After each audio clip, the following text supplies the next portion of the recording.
Biogas यानी गाय के गोबर से निकली हुई गैस से सक्सेसफुली हमने कार्य चला रहे हैं हम। एलपीजी का विकल्प बन सकता है। 100% बन सकता है। बात यह है कि जो गाड़ी है हमारे, वो गाड़ी तैयार नहीं है इथेनॉल और पेट्रोल ब्लेंडिंग में चलने के लिए। अरे भाई, ब्राजील इतनी बड़ी मात्रा में, इतना बड़ा देश है, कितने समय से वो एथेनॉल पर ब्लेंडिंग और उस पर चल रहा है। कोई हमारे यहाँ चल रही है, अमेरिका में चल रही है, जापान में चल रही है। इससे कि हम आज गणपति जी का पूजा करेंगे, माँ सरस्वती का पूजा करेंगे, तो वो मूर्ति भी चाइना से आ जाती है। ये बातें जो आप कह रहे हैं, हम ही, यही हमारे डायलॉग हैं कि गणेश की मूर्ति भी आप चाइना से लाते हो, छोटी आंखों वाले। नमस्कार। एबे पश्चिम एशियार जो संकट चली ताकू नहीं कि भारत अनेक दृष्टि प्रभावित होइछि। ना केवल भारत, सारा विश्व प्रभावित होइछि। किंतु आम भारत कथा जदि चिंता करबा, आज आम तेल हो, गैस हो, सारा हो, अनेक क्षेत्र में आज आम जेहेतु अन्य देश उपर आम निर्भरशील, तेणु से आम देश आम जनता प्रभावित होइछन्ति। तो से तो केंद्र सरकार, प्रधानमंत्री आत्मनिर्भर भारत कथा कहउछन्ति। तो आज आम से विषय आज कथा हवा जे ए सबु क्षेत्र में भारत जदि आत्मनिर्भर हम, कौन भारत पाई रही चैलेंज एवं केमती आत्मनिर्भर हो पार, स्वावलंबी केमती हो पार, ये समस्त विषय आज आम कथा हवा। आम सहित आज अच्छा जड़े खास अतिथि, स्वदेशी जागरण मंचर अखिल भारतीय सह संगठक सतीश कुमार जी आम सहित स्टूडियो अच्छा, सहित आसतु चर्चा करवा। सतीश जी, आपका बहुत बहुत स्वागत है अर्गस न्यूज में।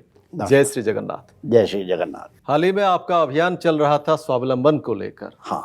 लेकिन हम देखेंगे तो आज ऊर्जा के क्षेत्र में भारत दूसरे देशों के ऊपर निर्भर बहुत ज़्यादा है, जिसका ताज़ा उदाहरण हाल ही में हमें देखना पड़ा। हालांकि हमारा देश भारत और केंद्र सरकार उसे संभाल लिए, इतना बड़ा नुकसान नहीं हुआ। भारत कभी खुद के दम पर ये एनर्जी सेक्टर को संभाल लगा, ये कभी पॉसिबल हो पाएगा? सतीश, आपने ये बहुत इम्पोर्टेंट विषय उठाया है। इन दिनों में तो सारे भारत में और सारे विश्व में इसकी चर्चा है। जब से 28 फरवरी से अमेरिका ईरान का युद्ध शुरू हुआ और हॉर्मुज जलडमरू मध्य मार्ग जो रुका, उसके कारण से ये सामान्य समाज के ध्यान में आ गया। अन्यथा प्रॉब्लम तो पहले से थी। हमारा जो क्रूड ऑयल आता है, जिसमें से डीजल और पेट्रोल हम अलग अलग करके निकालते करते हैं, वो क्रूड ऑयल में हमारी विदेशों पर निर्भरता 87%, 87% है। और किसी इतने बड़े देश की, जहां 145-146 करोड़ आबादी हो, उस और एनर्जी के बिना तो आजकल कोई चलता नहीं। सारा आर्मी से लेकर और सामान्य बच्चों तक के स्कूटी और ये रुक जाएंगे एक दिन में ही, अगर सारा हो जाएगा।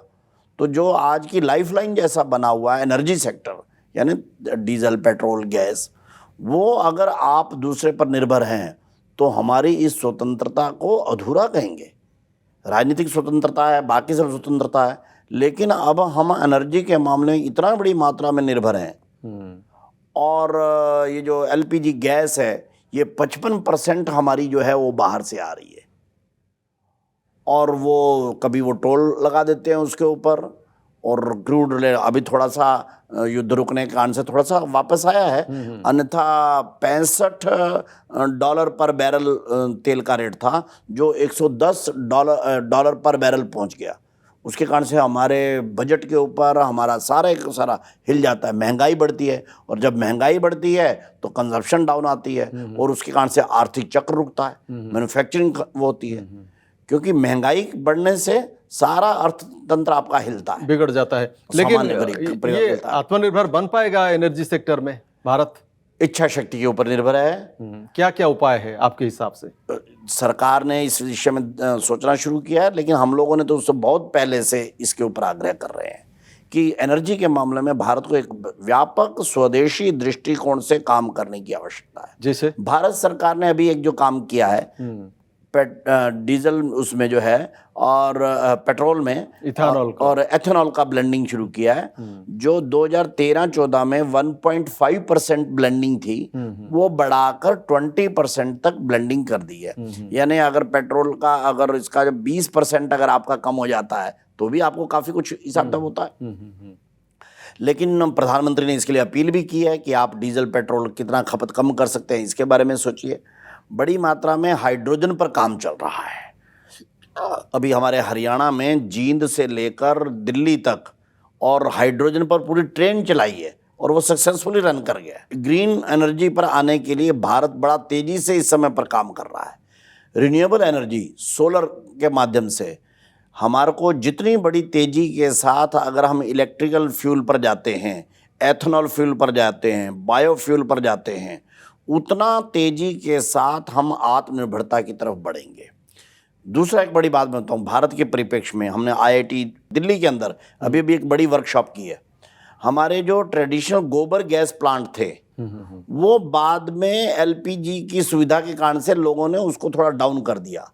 अभी भारत तेजी से छोटे गोबर गैस और CBG होता है कंप्रेस्ड बायोगैस के थोड़े बड़े वो रहते हैं, जिनसे बिजली भी चलती है, जिनसे गैस भरा जाता है, उस गैस से मोटर आप चला सकते हैं। हमने सक्सेसफुली बायोगैस यानी गाय के गोबर से निकली हुई गैस से सक्सेसफुली हमने कार्य चला रहे हैं हम। हमारे वीरेंद्र विजय जी IIT के प्रोफेसर हैं जिनको हमने ये काम दिया हुआ है। कार चला रहे हैं गोबर गैस से निकली हुई गैस से। स्वदेशी ऊर्जा LPG एवं का पूरा खाद्य आत्मनिर्भरता अभियान LPG का विकल्प बन सकता है। 100% बन सकता है बड़ी मात्रा में, क्योंकि भारत के पास 32 करोड़ पशु हैं, दुनिया में सबसे अधिक है हमारे पास। अगर हम अपने गांवों में खासकर पूरी तरह से गोबर गैस के प्लांट सब तरह के माइक्रो से लेकर लार्ज तक के अगर अपना लेते हैं, मैंने सवाई माधोपुर में एक प्लांट देखा है कि एक प्लांट के कारण से वहां पर 45 घरों के अंदर सब प्रकार की बिजली का खर्च, केवल AC को छोड़कर सब प्रकार की बिजली, सब प्रकार का चूल्हा, ईंधन। वो कहते हैं जी हम तो अब गैस सिलेंडर केवल सुरक्षा के लिए रखा हुआ है, चलो कुछ दिक्कत ना, अन्यथा अब हम गोबर LPG सिलेंडर को प्रयोग नहीं करते। इसको एक क्रांति के रूप में, इसको एक जन अभियान के रूप में हमारे को लेना होगा कि भारत अगर गैस उत्पादन में खासकर जो 55% हमारी बाहर से आती है, अगर हम बायोगैस प्लांट, गोबर गैस प्लांट ये तेजी से लगाते हैं तो हमारी ऊर्जा का बहुत बड़ा पोर्शन जो है और हम इसमें से कवर कर ले जाएंगे। दूसरा एक बड़ा है सोलर के ऊपर। सोलर दुनिया में भारत सबसे तेजी से उभरती हुई प्रक्रिया में आ गया है। 230 गीगावाट रिकॉर्ड उसमें टाइम पर हम भारत में इस समय पर पैदा कर रहे हैं सोलर से, जबकि भारत का पीक लोड जो है वो 285-290 गीगावाट के आसपास है। इंस्टॉल्ड कैपेसिटी भारत की हो गई 530 गीगावाट के आसपास। ये इतनी बड़ी मात्रा में दुनिया में बहुत कम देश है, चाइना अमेरिका छोड़ दीजिए, अन्यथा और किसी के पास इतनी बड़ी मात्रा में इंस्टॉल्ड कैपेसिटी नहीं है। भारत इस समय पर पावर के मामले में कई स्टेट हमारी जो है वो आत्मनिर्भर हो गई हैं। हमने ये भी कहा है कि जो कंप्रेस्ड कोल है, कोल गैसिफिकेशन के कारण से जो ऊर्जा होती है, दुनिया के अनेक देशों में सफल प्रयोग है, ऑस्ट्रेलिया में सफल प्रयोग हो रहा है। अच्छा। तो अगर आप कंप्रेस्ड कोल क्या नाम गैस बनाते हैं और वो सुरक्षित होती है, पर्यावरण की दृष्टि से वो काफी ठीक ठाक है। कैसे? भारत ने उसके ऊपर तेजी से इन्वेस्ट किया है। उसमें जो अभी भी आपको मालूम हो कि हमारी जो इलेक्ट्रिसिटी बनती है ये 52% ये कोल पर आधारित है। उसके कारण तो पर्यावरण खराब होता है। कोल गैसिफिकेशन की प्रक्रिया क्या है कि भूमि के अंदर ही कोल रहता है। अच्छा। वहीं पर ही उसको कोल को जलाकर उसकी गैस उसमें से मीथेन और बाकी सब खींचता है। बाहर निकलना जरूरत नहीं ना। अच्छा। कोयले को बाहर नहीं निकालते उसमें कोयले को अंदर ही उसकी गैस को क्या नाम है पैदा कर लेते हैं। ऐसे 4-5 जो रिन्यूएबल के सोर्सेज हैं और बाकी एथेनॉल की ब्लेंडिंग बढ़ाते हैं। अभी नितिन गडकरी का बयान है कि अभी तक हम पेट्रोल में डाल रहे थे इथेनॉल, अब हम आगे 5% डीजल में भी डालेंगे। लेकिन इसको लेकर तो विवाद है। जो गाड़ी है हमारे, वो गाड़ी तैयार नहीं है इथेनॉल और पेट्रोल ब्लेंडिंग में चलने के लिए। गाड़ी की इंजन खराब हो जाती है। नहीं, वो ऐसा कुछ नहीं। वो क्या है, ये 2-4 यूट्यूबर जो हैं, आजकल दुनिया में फैशन हो गया है, किसी भी उसको वायरल करना है तो ऐसा 1-2 सनसनीखेज कर दीजिए कि इसके कारण से क्या नाम है, ये बकवास की बात है, सच्चाई नहीं है, कुछ सवाल ही नहीं है। अच्छा। अरे भाई, ब्राजील इतनी बड़ी मात्रा में, इतना बड़ा देश है, कितने समय से वो एथेनॉल पर ब्लेंडिंग और उस पर चल रहा है। कोई हमारे यहाँ चल रही है, अमेरिका में चल रही है, जापान में चल रही है। भारत की 6 बड़ी कंपनियों ने, हुंडई उसमें है, मारुति उसमें है, किर्लोस्कर उसमें है, क्या नाम है, ये टोयोटा उसमें है। उनके एमडीज ने ऑफिशियल वो कहा है कि E20 के लिए 100% हमारी गाड़ियां तैयार हैं, इसका कोई टेक्निकल उससे कोई संबंध नहीं है। जिस एक यूट्यूबर ने ज़्यादा फैलाया, बिहार का यूट्यूबर है, मैं उसका नाम नहीं लेना चाहता हूँ, वो क्या नाम है, उसको बाद में बदला कि उसका जो पेट्रोल जिस उससे डलवाया था वो पेट्रोल पंप की गड़बड़ी थी। अच्छा, इथेनॉल की गड़बड़ी नहीं थी, वो पेट्रोल पंप की गड़बड़ी थी। उन्होंने कहा आप पेट्रोल जरा क्या नाम है ठीक जगह से डलवाइए, साफ डलवाइए, तो वो बस उसको लेके वायरल कर देंगे, गडकरी ये हो गया वो हो गया। ऐसा कुछ नहीं, इन लोगों के कारण से कुछ चीजें बदलती नहीं है। वेस्ट एशिया संकट के कारण, ईरान व अमेरिका के युद्ध के कारण और एक चीज सामने आया कि हमारे यहाँ रासायनिक खाद का बहुत खपत देखने को मिला। अगर हम रासायनिक जो खाद के ऊपर इतना निर्भर रहेंगे तो फिर आगे जाकर भी ये संकट बन सकता है कि इस क्षेत्र में हम कब तक आत्मनिर्भर बनेंगे। और दूसरी बात ये है कि हम जो उसके कारण स्वास्थ्य का तो जो नुकसान होता है और कृषि जो जमीन का उर्वरता वो भी कम हो जाता है। तो जैविक खाद जो होता है उसका प्रयोग बहुत कम हो गया है। तो इसके लेकर स्वदेशी जागरण मंच का क्या कहना है और आज के स्थिति को कैसे देखते हैं? नहीं, बिल्कुल ठीक बात है। स्वदेशी जागरण में तो बहुत लंबे समय से जैविक खाद, केंचुआ खाद, इसके ऊपर आग्रह करता आया है। ये जो इस समय पर ये केवल आत्मनिर्भरता का विषय नहीं है। हमारा यूरिया का बिल जो है लास्ट ईयर का, ये 58,000 करोड़ रुपए का है। अच्छा। केवल यूरिया का। उसके अलावा भी डाया का और बाकी सब हमारी जो पेट्रो केमिकल से उत्पन्न, इसको हम आयात करते हैं। तो वो तो एक फैक्टर है ही है कि हम विदेशों से बड़ी मात्रा में हमारा पैसा बाहर जाता है।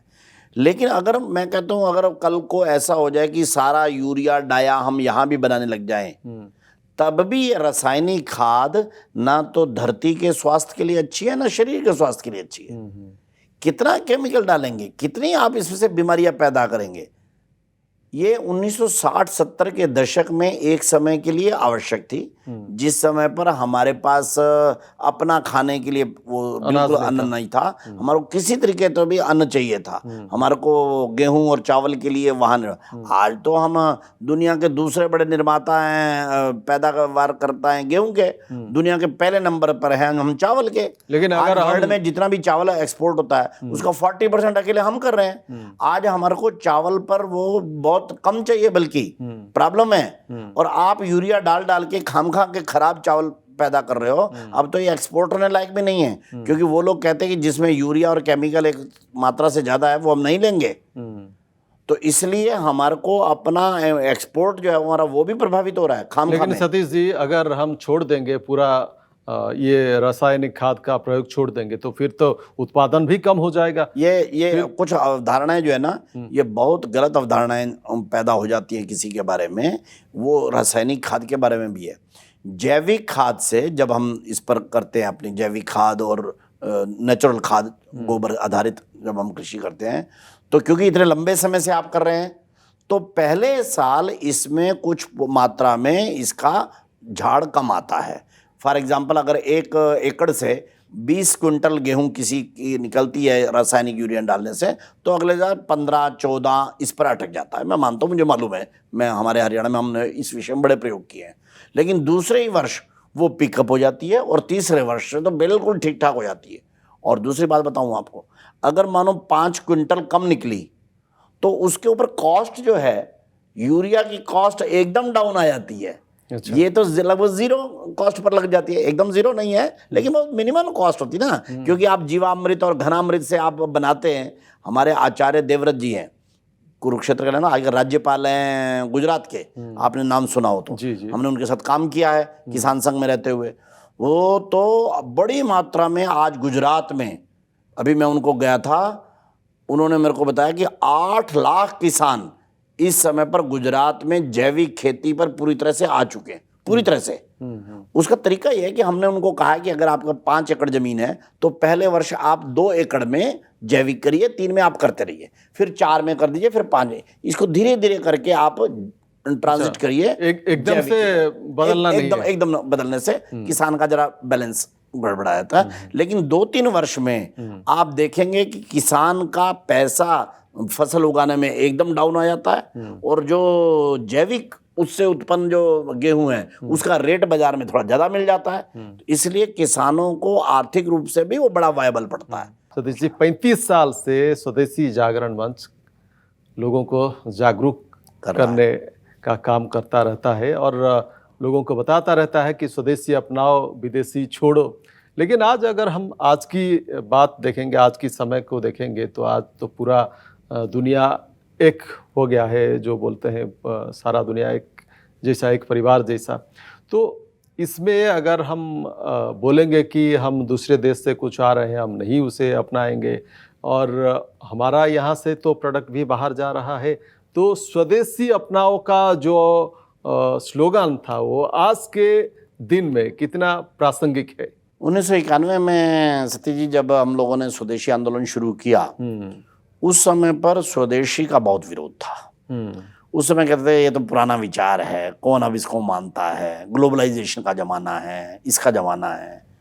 कांग्रेस वाले तो खैर मानते ही नहीं थे, अपने वाले भी कई बार जो है वो उसको नहीं स्वीकार करते थे। लेकिन आज आप देखेंगे, खासकर अमेरिका में डोनाल्ड ट्रंप के आने के बाद जिस ढंग से उन्होंने अमेरिका फर्स्ट का नारा दिया है, आज अमेरिका ग्लोबलाइजेशन शब्द नहीं बोलता है वहाँ का राष्ट्रपति। 90-91 के जब में उनके ग्लोबलाइजेशन, लिबरलाइजेशन, प्राइवेटाइजेशन रहता था। आज कनाडा का प्रधानमंत्री मार्क कार्नी वो कहता है Canada first, make in Canada, made by Canada. ये कनाडा का प्रधानमंत्री बोल रहा है। अमेरिका का राष्ट्रपति बोलता है मैं तो अमेरिका को जानता हूँ, दुनिया ग्लोबलाइजेशन क्या करती है मेरे को इससे सवाल नहीं, इसलिए मैं तो टैरिफ लगाऊंगा। 90-91 में जब WTO बना था, वर्ल्ड ट्रेड ऑर्गेनाइजेशन, तब अमेरिका ने कहा था कि टैरिफ 0 करने चाहिए सबको। आज वही अमेरिका सबसे अधिक टैरिफ लगा रहा है। तो दुनिया जो है ये वास्तविकता पर आ रही है। इसी वास्तविकता पर हम 35 साल पहले कह रहे थे कि हर एक देश की अपनी अपनी इकोनॉमी, अपनी अपनी संस्कृति, अपने अपनी ज्योग्राफिकल स्थिति होती है, उसको अपने हिसाब से ग्रो करना चाहिए, दूसरों से व्यापार करना चाहिए, लेकिन अपनी ताकत को उभारना ये स्वदेशी है। भारत की मैन्युफैक्चरिंग बढ़े, भारत की कंपनियां उभर हों और बराबरी के आधार पर आप करते हैं। अमेरिका की कंपनियां यहाँ आती जाएं, चाइना की कंपनियां आती जाएं और हमारा माल वहाँ जा ना सके, हमारी अपना उत्पादन इतना है नहीं, ये कौन सा क्या नाम है ग्लोबलाइजेशन हुआ भाई? ग्लोबलाइजेशन तो हुआ 4 चीज़ें मेरी गई आपके यहाँ से, 4 चीज़ें आपके यहाँ आई, इसको तो कहेंगे ग्लोबलाइजेशन। लेकिन आप कहेंगे आप उत्पादन ना करो, आप तो केवल उपभोक्ता रहो, आप चिंता नहीं करो, हम तुम्हारे को पेप्सी कोला, कोका कोला तक भी आपको भेज देंगे। क्या भारत जैसा इतना एडवांस देश अपने कोल्ड ड्रिंक नहीं बना सकता? क्यों हम उनकी पेप्सी कोला, कोका कोला को पिए? मान लो कंप्यूटर चिप्स नहीं आता, मान लो मोबाइल सैमसंग की कंपनी या एप्पल कंपनी बनाती है, समझ में आता है, लेकिन साबुन, तेल, शैम्पू, क्या नाम है, जूते, कपड़े, ये टूथपेस्ट, ये क्या है भारत ये अपनी नहीं बना। और अगर ये भी अगर अपनी हम नहीं देश बनाए तो हम कहाँ से आत्मनिर्भर बनेंगे, कहाँ से स्वावलंबी बन सकते हैं? इसलिए स्वदेशी यही कहता है कि जो चीज़ आपके पास नहीं है आप वहाँ से ले सकते हैं, लेकिन जो आपके पास पहले से उपलब्ध है, घर में आपके है, फिर भी आपको हम घर वाली प्रयोग नहीं करेंगे, विदेश से लाएंगे, उससे आपकी अर्थव्यवस्था और आपका रोजगार दोनों खतरे में जाएगा। और वो यही चाहती थी बाहर के, अमेरिका, चाइना और ये सब। इसलिए हमने ये नारा दिया था। आज दुनिया ने भी स्वीकार कर लिया है कि हर एक देश को स्वदेशी चाहिए, भारत में भी स्वदेशी चाहिए और उनको भी चाहिए। लेकिन आजकल वो चलता है जो दिखता है और जिसका प्रचार ज़्यादा होता है। विदेशी कंपनियां का खूब जोर से प्रचार, एडवर्टाइजमेंट होता है, तो जो दिखता है वो बिकता है का तो सोच है। लोग तो सोचते हैं वो पैकिंग इतने अच्छा है और सस्ते में मिलता है, तो हम क्यों स्वदेशी का वो प्रोडक्ट खरीदेंगे? हाँ, पहले ये बात सच थी। आज भारतीय कंपनियां भी ये सीख गई हैं। आज भारतीय कंपनियों का प्रचार कैसा है कि हल्दीराम का बिस्कुट, हल्दीराम का आप जानते हैं 90 देशों में बिक रहा है। आज अमूल लगभग 80 देशों में बिक रहा है। आज इनको भी करने आ गए ग्लोबल। आज हमारे बाबा रामदेव के प्रोडक्ट आज दुनिया में जा रहे हैं।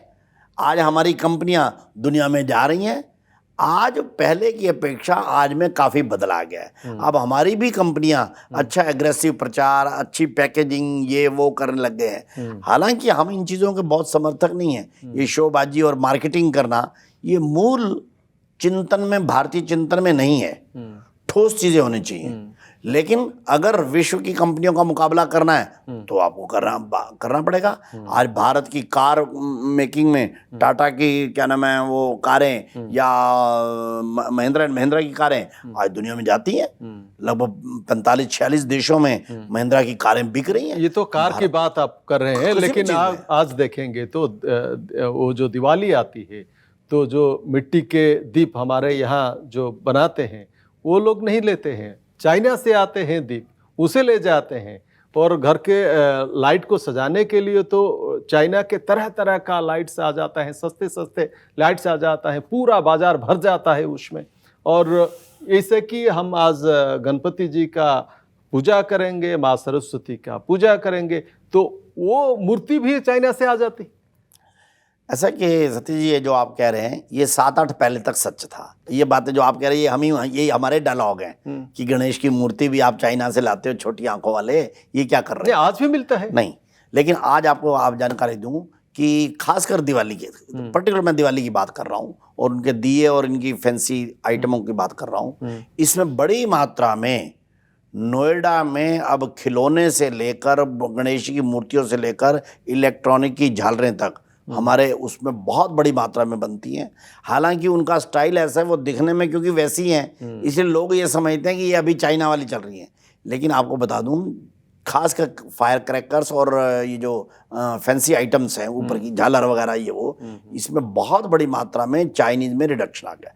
चाइना हैवी मशीनरी में अभी आगे बढ़ गया, बल्कि वहाँ का इंपोर्ट हमारे यहाँ बढ़ गया है। लेकिन दिवाली की आइटम में चीन निश्चित रूप से कम आया, टेक्सटाइल में चीन निश्चित रूप से कम आया, अनेक जो टॉयज़ के मामले में चीन निश्चित रूप से कम आया।